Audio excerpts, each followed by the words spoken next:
చూపిస్తున్నాడు, అతని యొక్క ఘనతను చూపిస్తున్నాడు. నేనేంటో, నేనెవరో ఆయనకు తెలియదా? వచ్చినవాడు ఎవరో గుర్తుపట్టలేదా, చెప్పలేరా మీరు అన్నట్లుగా ఆయన ఏం చేస్తున్నాడు? ఆయన అతిశయిస్తూ ఉన్నాడు. కుదరదు. ఎవరైనా సరే ఈక్వల్. దేవుని సన్నిధిలో నువ్వు అందరితో సమానమే. అందుకనే 2వ రాజులు 5వ అధ్యాయం 15వ వచనం. అప్పుడు అతడు తన పరివారంతో కూడా దైవజనుడి దగ్గరికి తిరిగి వచ్చి ఆయన అతని ముందర నిలిచి, చిత్తగించుము, ఇశ్రాయేలులోనున్న దేవుడు తప్ప లోకమంతటి యందు మరి ఒక దేవుడు లేడని నేను ఎరుగుదును. ఏం చెప్తున్నాడు చెప్పండి? ఇప్పుడు ఆగదు. ఇక్కడ ఏం చెప్తున్నాడు? ఇంతకుముందు గత జీవితంలో, పాత జీవితంలో వ్యాధితో ఉన్నప్పుడు, నెమ్మది లేనప్పుడు, ఆయనకు సుఖము లేనప్పుడు, తృప్తి లేనప్పుడు, ఆనందం లేనప్పుడు, అతడు ఎక్కడో ఒక మూల నుండి ఎవరికి చెప్పుకోవాలో ఈ బాధ చెప్పుకోలేక, నలుగుట్లోకి ధైర్యంగా వెళ్ళలేక ఇలా ఉంటున్నటువంటి ఈ పాపాత్ముడు అనుకుందాము, ఈ రోగస్తుడు అనుకుందాము, ఇలా ఉన్నటువంటి ఈ వ్యక్తి ఎన్నడూ దేవుడి గురించి మాట్లాడలేదు, ఎన్నడూ దేవుడి గురించి ప్రస్తావన చేయలేదు.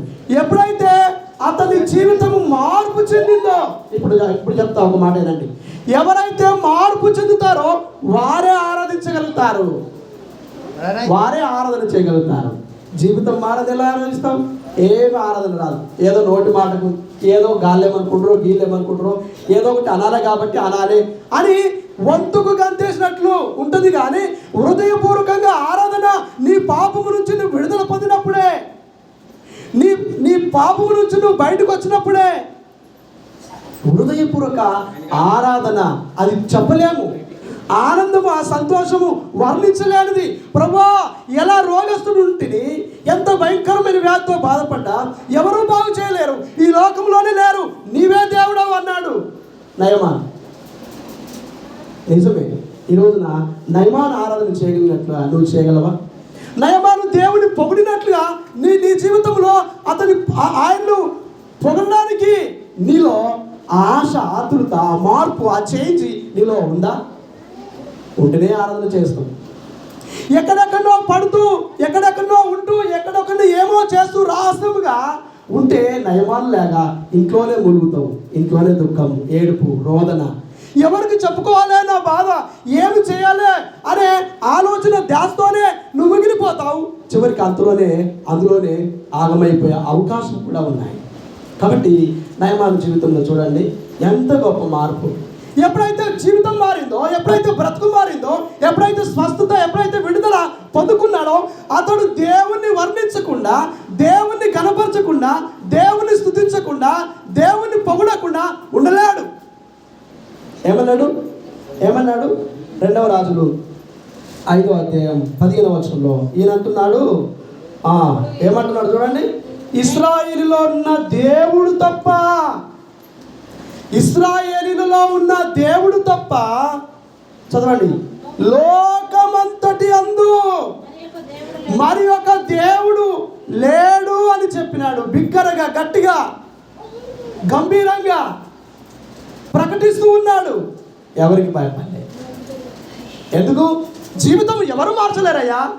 ఇంతవరకు ఎక్కడెక్కడో తిరిగినా, ఏమేమో చేసినా, నా జీవితం మార్చే నాదుడు, నాకు స్వస్థతనిచ్చేవాడు, నన్ను ఆదరించినవాడు, నన్ను ఉద్ధరించినవాడు, నన్ను ధైర్యపరిచినవాడు, నన్ను బలపరిచినవాడు, నన్ను ఆదుకున్నవాడు, నా అక్కలు తీర్చినవాడు ఎవడూ ఈ లోకంలో లేడు. కాబట్టి ఆయనని పొగడకుండా, ఆయన్ని ఆరాధించకుండా నేను ఉండలేను. నా జీవితంలోనే కాదు, ఈ లోకంలోనే ఎవరు లేరు. మార్పు కలగాలంటే ఆయన్నే దిక్కు అంటున్నాడు నయమాను. కాబట్టి నేను నా జీవితంలో కూడా ఆయన ఒక్కడే ఆధారం.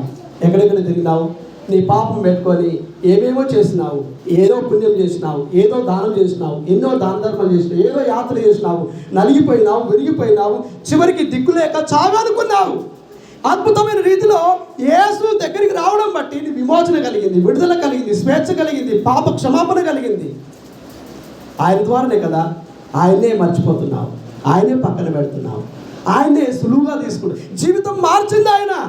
నీ బ్రతికే లేకుండే బ్రతుకు అని చూపించింది ఆయన. కాబట్టి ఈ రోజున ఆయన ఆరాధించకుండా ఉండగలమా?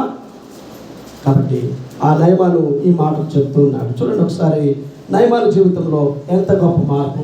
తన గతము, తన ప్రస్తుతము, తన గత చరిత్ర ఎలా ఉంది, తన ప్రస్తుత చరిత్ర ఎలా ఉంది. మార్పు ఈ రోజున ఆ మార్పు నీలో ఉందా? ఆ చేంజ్ నీలో ఉందా? ఆ ఆరాటము, ఆ ఆవేశము, ఆ ఆతృత, ఆ ఆశ, ఆ సమర్పణ, ఆ త్యాగము నీలో ఉందా? అయితే నువ్వు ఆరాధించడానికి యోగ్యుడివే, యోగ్యురాలివే. ఆయన మనస్ఫూర్తిగా చెప్పినాడు. ఏమన్నాడు? లోకమంతటి అందు లేడయ్యా ఈ దేవుడు తప్ప మరి ఒక దేవుడు లేడు, నేను కానరాలేను, చూడలేను. చూడండి ఎంత అద్భుతము, ఎంత గొప్ప విడుదల, ఎంత గొప్ప స్వస్థత. అతడు రోగంతో ఉన్నప్పుడు అతడు ఆరాధన చేయలేకపోయినాడు. అతడు పాపంతో ఉన్నప్పుడు ఆరాధన చేయలేడు. అతడు నిరాశలో, దుఃఖంలో, ఓటమిలో ఉన్నప్పుడు అతనికి ఆరాధన సంబంధమైన మాటలు రాలేవు. ఎప్పుడైతే అతను స్వస్థతను కలిగిందో, 2 స్వస్థతలు కలిగి ఉండవచ్చు. ఒకటి ఆత్మీయమైన స్వస్థత, 2 శరీర స్వస్థత.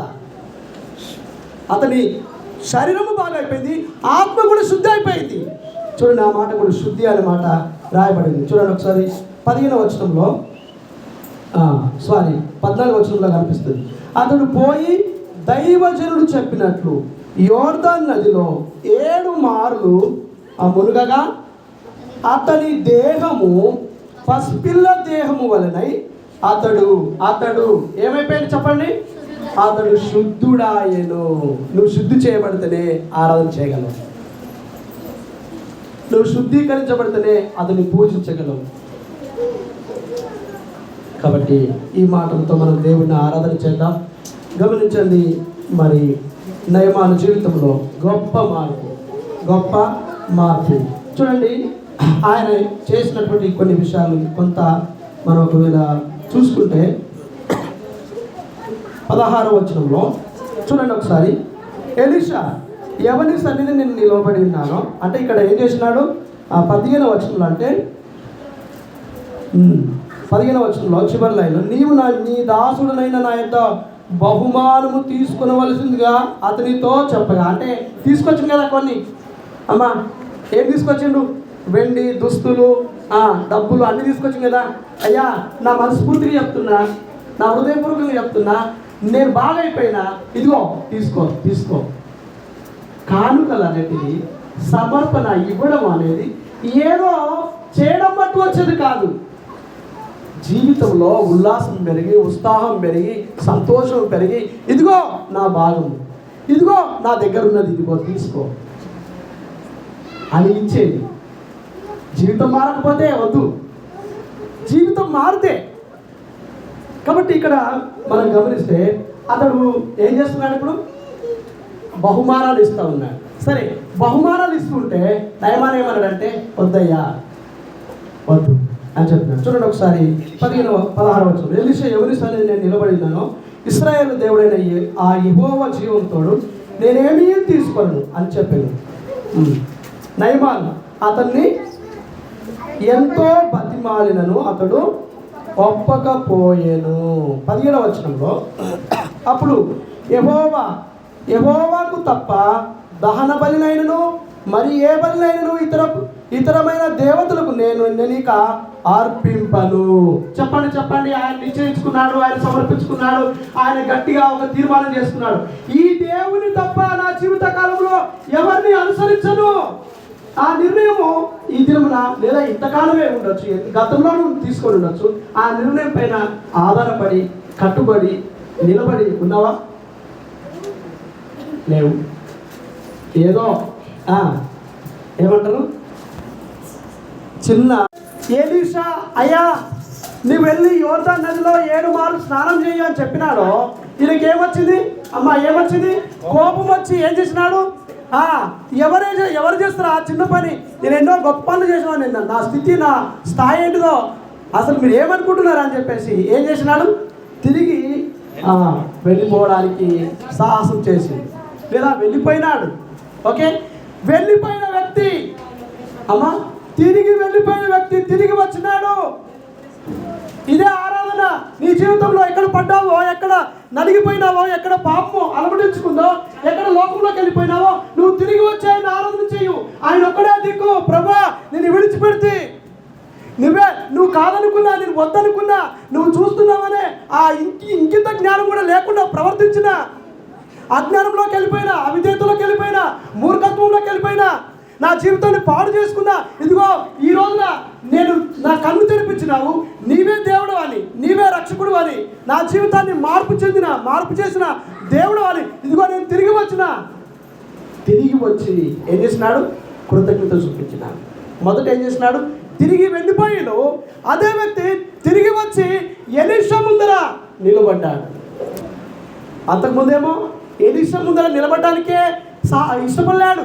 అసలు నా ఓదేంటిది, నా స్థితి ఏమిటిది, నేను ఎవరిని అనుకుంటున్నారు, నేను ఒక అధికారిని, నేను గనుడిని, నేను పేరుగాల్చిన వ్యక్తిని, ఇదిగో ఈ డబ్బులు తెచ్చిన అవి తీసుకొని నన్ను స్వస్థపరచమని చెప్పినాడు.